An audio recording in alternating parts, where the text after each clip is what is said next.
Olá, meus queridos, a prosperidade, a graça e a sabedoria do nosso Jesus Cristo e do Espírito Santo esteja contigo hoje e sempre.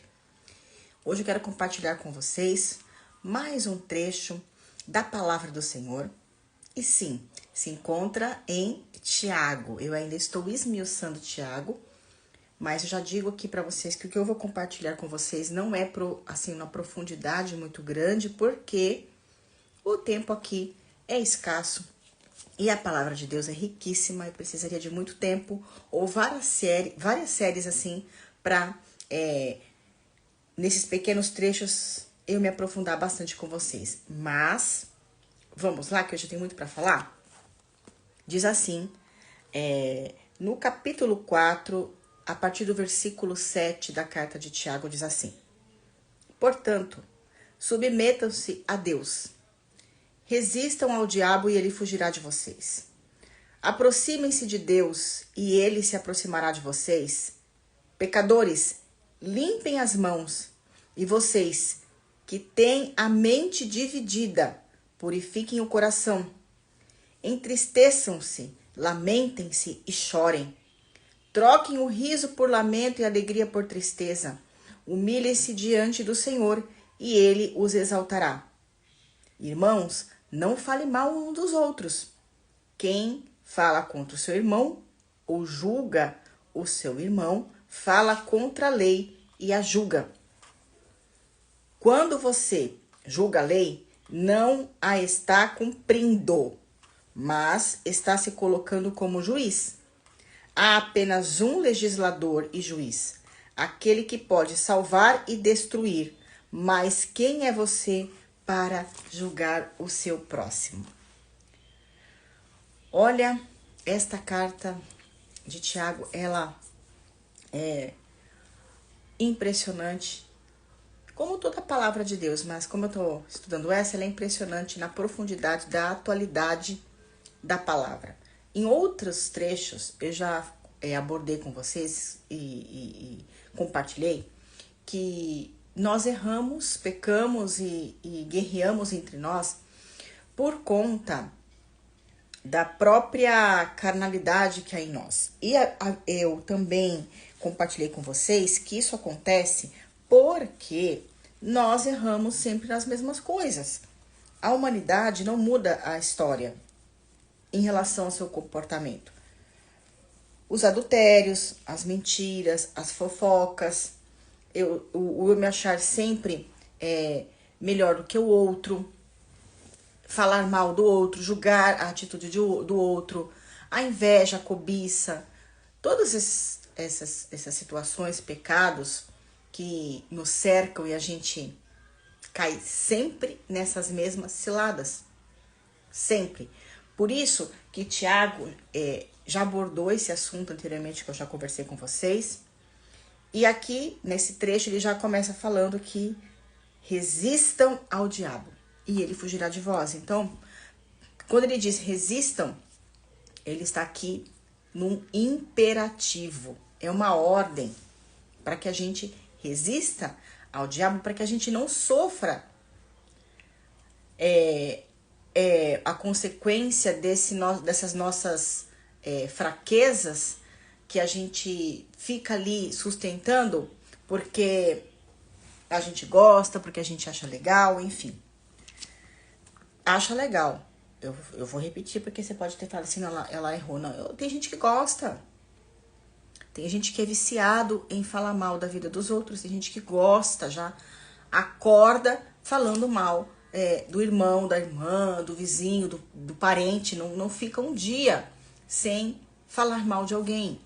Existe o mentiroso crônico. O que é o mentiroso crônico? Aquele que não para de mentir. Ele é tão mentiroso, ele chegou num ponto que ele mesmo já acredita na mentira que ele conta. Ele vive no mundo da mentira, de tal maneira que ele acredita na mentira que ele mesmo está contando.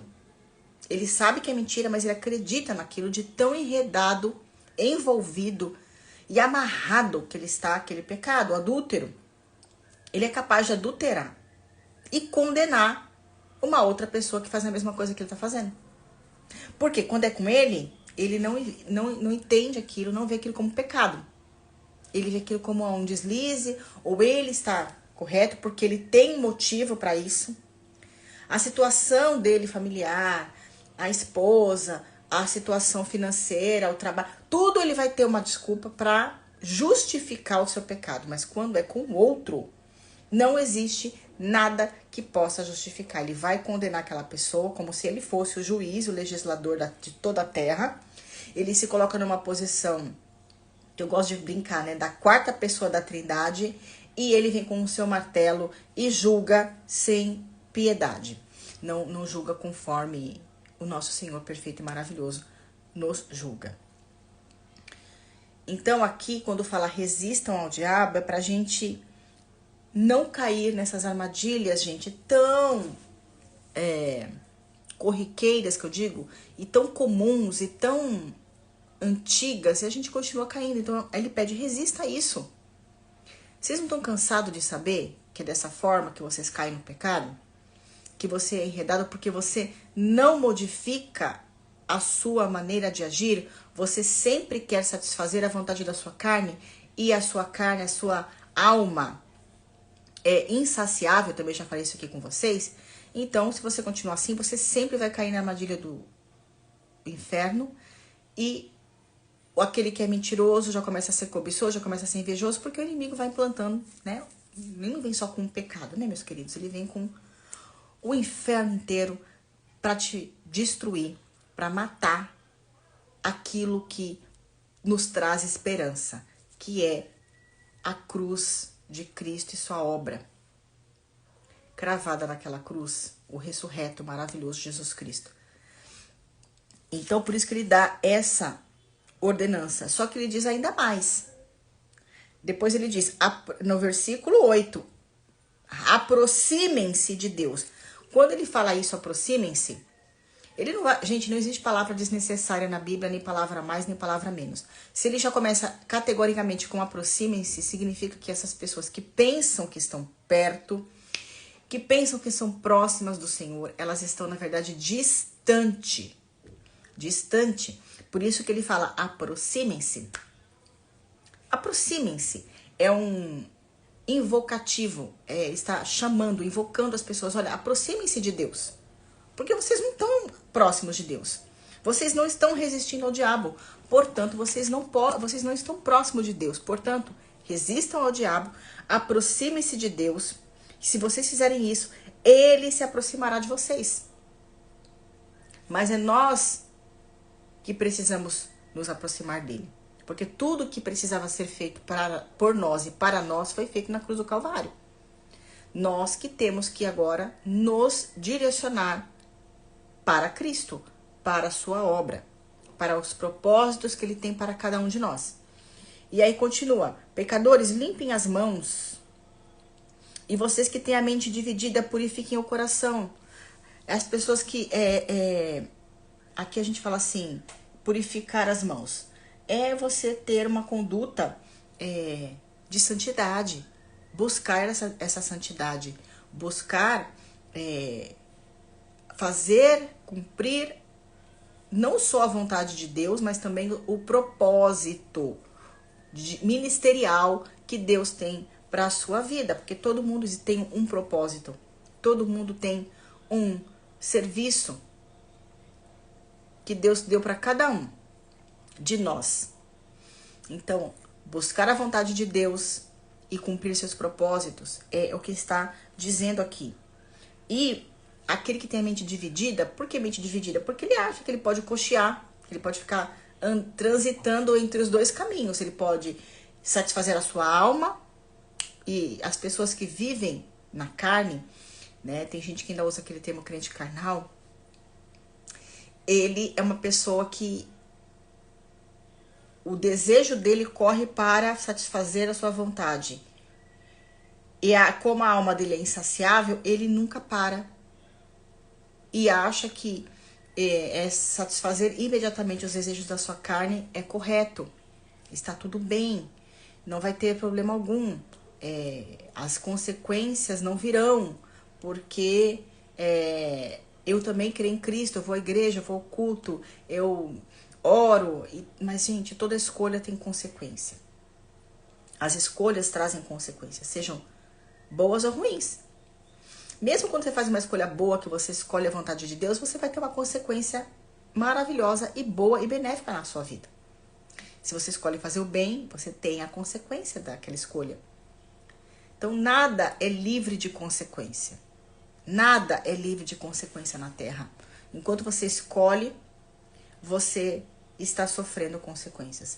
E outra, nosso dia a dia, é tão verdadeiro isso, que no nosso dia a dia nós vivemos 24 horas do dia com micro decisões.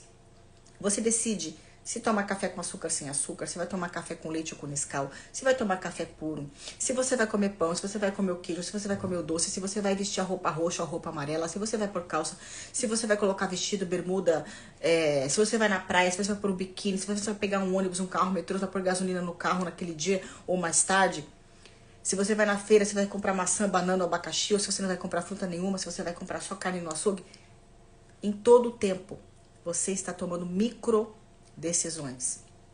O problema é que isso é tão rotineiro que você não percebe que você está tomando micro decisões a cada minuto da sua vida, no seu trabalho, na sua casa, na escola, na faculdade, na igreja, onde você estiver.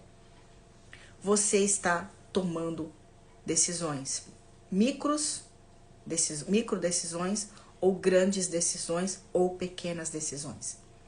Tudo envolve decisão. Todas e quaisquer decisão implica numa consequência significativa. Significativa em todos os aspectos, as micros ou as macros. Porque eu penso assim, a pessoa decidiu tomar café com açúcar, se ela for diabética ou se ela não for diabética, ela vai agravar diabetes ou vai se tornar uma pessoa que pode vir a se tornar uma pessoa diabética ou com pré-diabetes. Em vez de comer 2 pedaços de pizza, ela comeu 5. Ela vai engordar. Ela vai ter um pico, né? Vai aumentar a pressão arterial dela. Aí você vai ter várias consequências. Consequência positiva, satisfiz a minha vontade da alma, da carne. Por quê? Não é necessário que uma pessoa coma 5 pedaços de pizza, né? Então, você vai vendo que as decisões, elas podem trazer consequências boas e ruins. Estou enfatizando bem essa parte, sendo bem repetitiva, para que você entenda que tudo afeta a sua vida, tanto a micro decisão, quanto as grandes decisões afetam da mesma forma, né? É como um cupim. O cupim é um bichinho tão pequeno, mas quando ele se infiltra no seu armário, em pouco tempo, quando você abre, ele despenca todinho. Porque em pouco tempo aquele cupim conseguiu corroer todo a madeira por dentro. E por fora parece que tá normal, tá tudo em pé, tá tudo lindo, e ao mexer nele ele desaba. Assim é com as decisões. Dessa forma. A gente vai sofrendo e colhendo aquilo que a gente vai escolhendo, semeando ao longo da nossa jornada. Então, por isso que ele diz, a mente dividida é aquela que quer ficar nos dois lados. Não existe como você ficar nos dois lados. Ou você vai para o que está falando aqui na Bíblia, resistir ao diabo, ele fugirá de vós. Você vai se aproximar de Deus, ou você vai ficar com essa mente dividida, sofrendo as consequências, as amarras e sendo cada vez mais enlaçada pelo pecado. É o que está dizendo aqui. Depois ele diz pra gente se entristecer, pra gente lamentar, pra gente chorar e se humilhar diante de Deus e pra ele nos exaltar. Porque aqui ele tá chamando a um arrependimento. Por que trocar? Ai, nossa, que maldade nessa parte da palavra. Não quer que a gente seja feliz, não quer que a gente solte um riso, que a gente... Não é isso necessariamente que está dizendo aqui. O que está dizendo aqui é que nós estamos dentro de um lamaçal de pecado, estamos cercados por consequências ruins das escolhas erradas que a gente fez, precipitadas, temos mente dividida, não nos aproximamos de Deus, e a gente ainda quer rir, a gente quer viver feliz e contente como se nada tivesse acontecido. E aqui ele diz, não tem como. Sabe o que você tem que fazer? Você tem que olhar para a sua trajetória, olhar para a sua atualidade, como você está no momento e de tudo que você tem feito, que te trouxe até aqui, e perceber o quão miserável você é. O quanto você está envolvido em armadilhas do inimigo. E por isso que você está esse farrapo humano. Você agora você perdeu o discernimento do que é certo, do que é errado, muitas vezes. Pessoas que estão com a mente cauterizada porque tomam decisões e pecam, mas elas não acreditam mais que aquilo é pecado, de tanto que elas estão envolvidas com o pecado, de tanto que elas gostam daquele pecado, que elas julgam as pessoas que cometem o mesmo pecado que ela, a ponto de achar que ela não é pecadora, que com ela tá tudo bem, com ela tá tudo certo. Eu minto, eu sou adúltero, adultério aqui, gente, não tô falando só de adultério homem e mulher, né? Estou falando de outros tipos de adultério que você faz, né? Em vez de adorar somente a Deus, você começa a adorar coisas deste mundo, né? As festanças, as farras, enfim. E acha que tá tudo bem. Não está. Você vai começar a colher tribulação, vai começar a colher as consequências e depois se pergunta, de onde veio isso? Por que isso está acontecendo comigo? É dessa forma.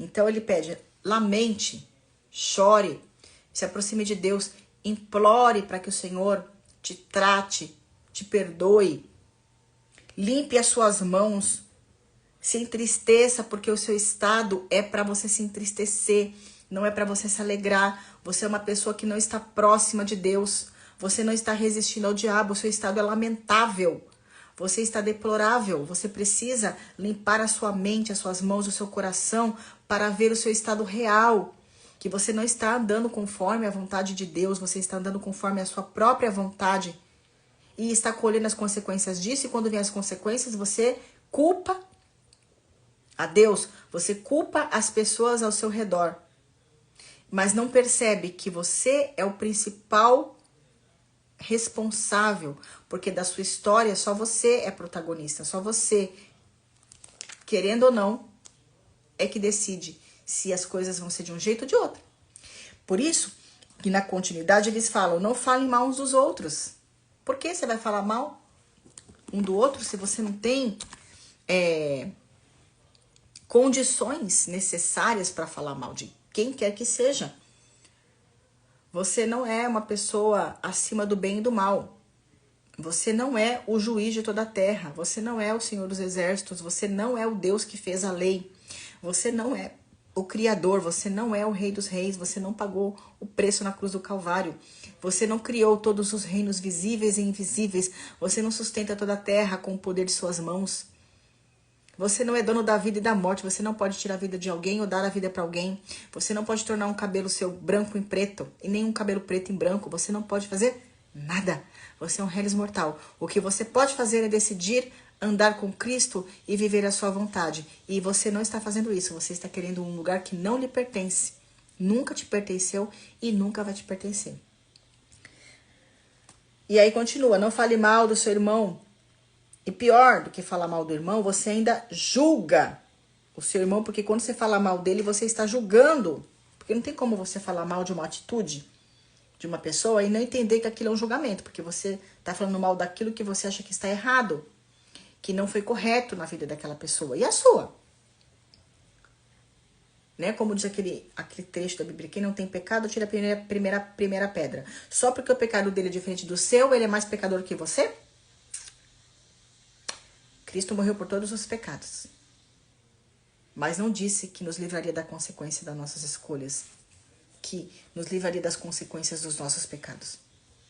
Porém, esse é o norteador para que você entenda que você precisa tomar muito cuidado com o que você decide, porque a consequência vem. Entendeu? E aí diz... Se você está fazendo esse tipo de julgamento contra o seu irmão, você está julgando a lei. E se você julga a lei, você agora não se acha mais a pessoa que tem que cumprir a pessoa que tem que cumprir a lei, mas a pessoa que tem que julgar aquele que não cumpre a lei. Gente, como o pessoal, o ser humano, de uma maneira geral, ele ama o lugar de juiz. Todo mundo tem um pitaquinho, né, para resolver a vida do outro. Resolver a vida do outro é tão fácil, né? Ir lá e falar, nossa, fulano devia ter feito isso, ter feito aquilo, você viu, você falou, porque ele disse. É fácil, gente. Por isso que a Bíblia nos convida sempre à compaixão, a ter paixão pelo próximo e se colocar no lugar dele. É uma das principais atitudes que a gente hoje vê muito pouco, né? Hoje é psicologia e eu chamo de empatia, mas Cristo inaugurou a empatia com a palavra muito mais poderosa, muito mais completa, que é a compaixão. Compaixão. Então a gente precisa exercitar hoje mais compaixão, menos repreensão, menos julgamento, porque o juiz de toda a terra nos julga. Até você que está aí no lugar de juiz, achando que pode sair julgando a vida dos outros, porque você se acha acima do bem e do mal, você está sendo julgado. Todos vão ser julgados, todos estão sendo e serão julgados. E as consequências para o juiz, quem se coloca, né, como juiz de toda a terra, é pior, as consequências são piores. Então, você que está aí julgando, você se coloca como juiz, sabendo que há apenas um legislador e juiz, aquele que pode salvar e destruir. Só ele, como eu já te falei antes, só ele pode julgar e destruir. E aí ele pergunta, mas quem é você para julgar o seu próximo? Eu acho lindo esse final. Quem é você? Quem és tu na fila do pão, ó pobre querido? Quem sou eu, quem é você ali na filinha do pão? Nós somos pessoas que precisam despertar, chorar e se entristecer e correr para os braços do Senhor e mudar a nossa história perante Ele. Parar de ficar olhando para os outros e olhar para nós mesmos. O autoconhecimento do que a gente tem que modificar em nossas vidas. Como ser cada vez mais próximos ao caráter de Cristo.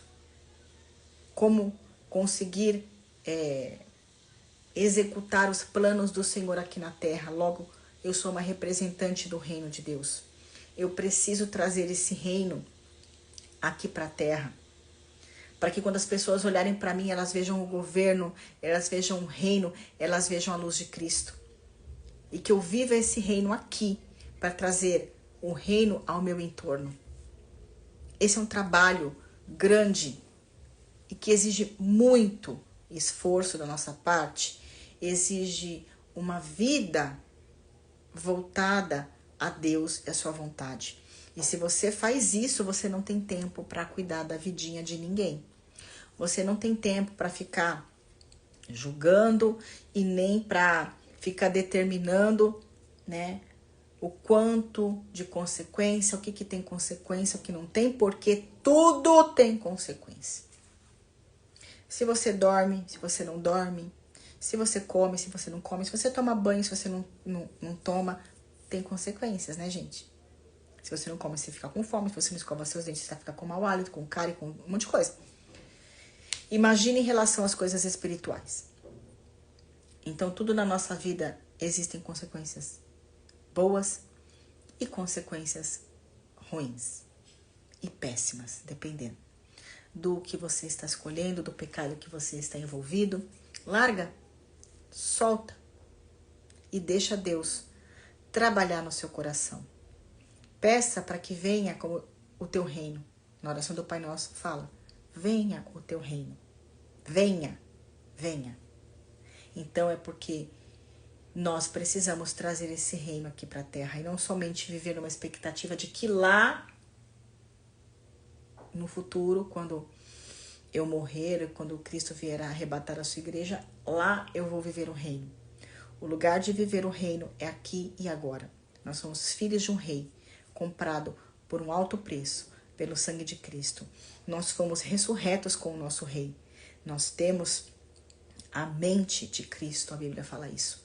E se nós temos a mente de Cristo, se nós somos selados pelo Espírito Santo, e se nós temos em nós o reino, porque nós somos portais eternos, viva esse reino. Viva esse reino. E traga a verdadeira vida, as consequências maravilhosas e benéficas para todos à sua volta, vivendo e proclamando o reino do nosso Senhor Jesus Cristo. Que a paz do Senhor, que o reino e a manifestação cétupla do Espírito Santo seja contigo, não só hoje, mas para todo sempre é o que eu te desejo.